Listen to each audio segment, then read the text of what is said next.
On record, I hope you don't mind us asking, on record sa City Hall, sino ang owner ng building?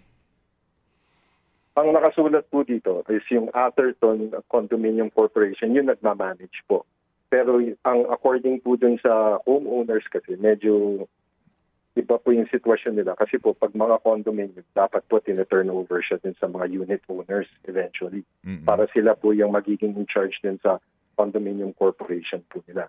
Pero sa testimonies po ng unit owners and sa pag-check din po namin ng records, for the longest time, yung developer pa rin po yung may-ari nung nakatitle yung property at saka sila pa rin yung nagpapatakbo ng building. So lately lang, mga about 2 months ago, nagkaroon ng move yung unit owners para makuha nila yung control ng condominium corporation. Okay. So ang hinahabol pa rin po namin, sir, is yung original owner, the developer. Okay. So, ibig sabihin po, itong tama ho, Atherton? Atherton, sir. Opo, Atherton, anong buong pangalan po ng kumpanya? Yung condominium corporation po is Atherton Condominium Corporation po, sir.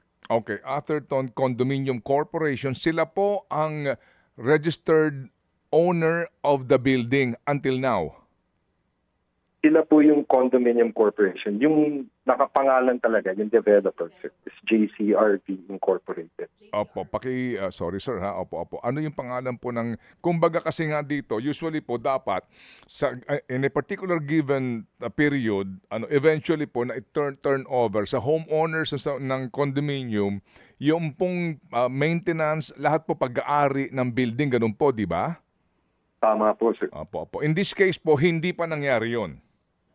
In this case, sir, since 1995 na na-issue ng building permit yung condominium, until earlier this year, yung developer pa rin yung may control over the structure and yung condominium corporation, sir. Okay. In other words, itong JCRV na developer, itong developer nito, supposed to be po, well, technically, as you will claim, sila dapat ang responsable doon sa kung saan po nagtik-tik yung antenna installer na nagkaroon ng defect doon sa palitada.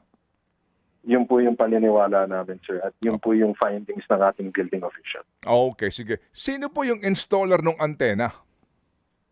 Smart Communications po, sir. Okay, and then yung po nag-install nito, ano po ang kanilang pananagutan doon? Ito ho ba ay bagamat yun ang kumpanya, ito ba ay outsourced na kumpanya na tagakabit lang ng antena? It seems, sir, na may nakapangalang ibang engineer na nag-install, nag-design, at nag-supervise ng installation ng antenna, sir. Okay, kasi usually po may kumpanya and then they outsource, no? Yung manpower Yes, nito po, at yung in charge. In this case, ba outsource ito? It seems that way, sir. Ayun, okay. And then, ano ang purpose ng antenna, attorney?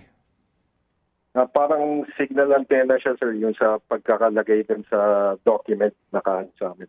Telecommunications antenna. Opo, telecommunications. Okay. Sige. So, this is different doon po naman sa civil case na maaring isampa on quasi-delict ng pamilya.